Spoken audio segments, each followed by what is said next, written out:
Chapter 4, Word Detective. It was a beautiful September afternoon.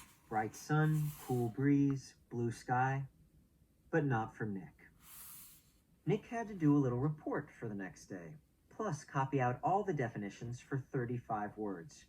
For Mrs. Granger.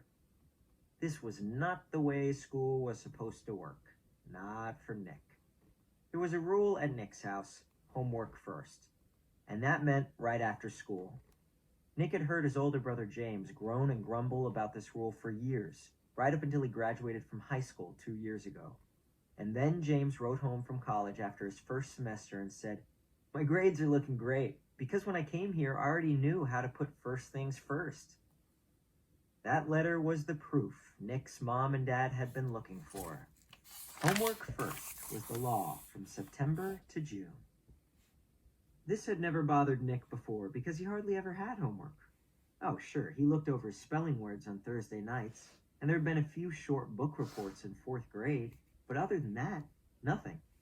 Up to now, schoolwork never spilled over into his free time. Thanks to Mrs. Granger, those days were gone. First, he looked up the definitions in the brand new red dictionary that his mom had bought, because Mrs. Granger told her to. It took almost an hour. He could hear a baseball game in John's yard down the street, yelling and shouting, and every few minutes the sharp crack of a bat connecting with a pitch. But he had a report to do. For Mrs. Granger. Nick looked at the very front of the dictionary. There was an introduction to the book called Words and Their Origins. Perfect, Nick thought. It was just what he needed to do his report. It would all be over in a few minutes. Nick could already feel the sun and the breeze on his face as he ran outside to play. Homework all done. Then he read the first sentence from the introduction. Without question, this modern American dictionary is one of the most surprisingly complex and profound documents ever to be created.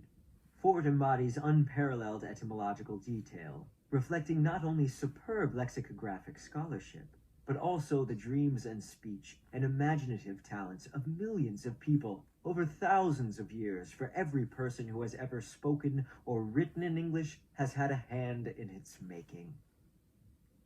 What? Nick scratched his head and read it again. And then again. Not much better. It was sort of like trying to read the ingredients on a shampoo bottle. He slammed the dictionary shut and walked downstairs. Nick's family did a lot of reading, so bookshelves covered 3 of the 4 walls in the family room. There were 2 sets of encyclopedias. The black set was for grown-ups, and the red set was for kids. Nick pulled out the D volume from the red set and looked up dictionary. There were 3 full pages with headings like Early Dictionaries, Word Detectives, and Dictionaries Today. Not very exciting. But he had to do it, so Nick just plopped down on the couch and read all of it. And when he was finished with the kids' book, he opened up the black encyclopedia and read most of what it said about dictionaries too. He understood only about half of what he read.